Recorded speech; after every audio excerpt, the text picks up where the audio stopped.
Well, let me tell you straight, partner, like we're sitting on the back porch with a cold one after a long day branding cattle. This whole I can neither confirm nor deny business, and that fancy word Glomar that goes with it, ain't some highfalutin Washington invention from the get-go.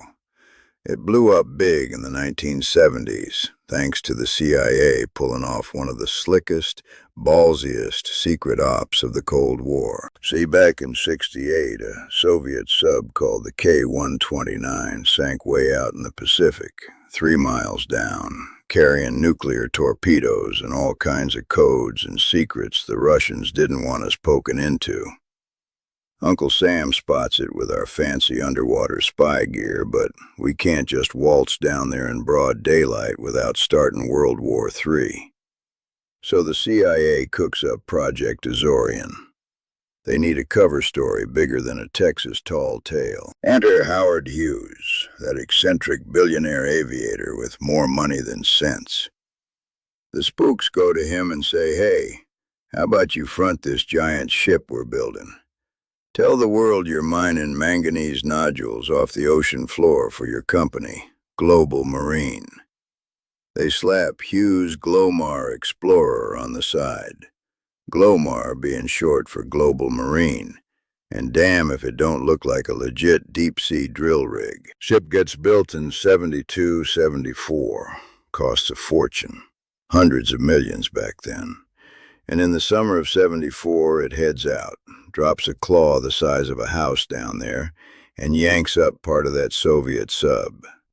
They snag some nukes, crypto machines, and even bury 6 dead Russian sailors at sea with full honors.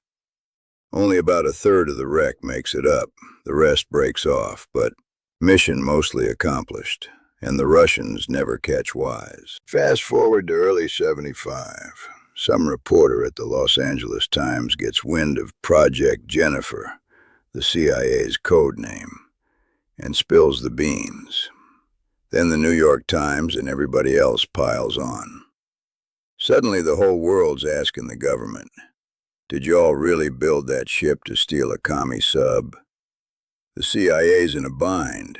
They can't say yes, because that'd tip off the Soviets about what we knew. And they can't say no, because that'd be a flat-out lie. So some sharp lawyer over at Langley, fella named Walt Logan, working for the Associate General Counsel, comes up with the perfect dodge. We can neither confirm nor deny the existence of the information requested. He even tacked on, but hypothetically, if such data were to exist, the subject matter would be classified and could not be disclosed. Bam! That line sticks like glue.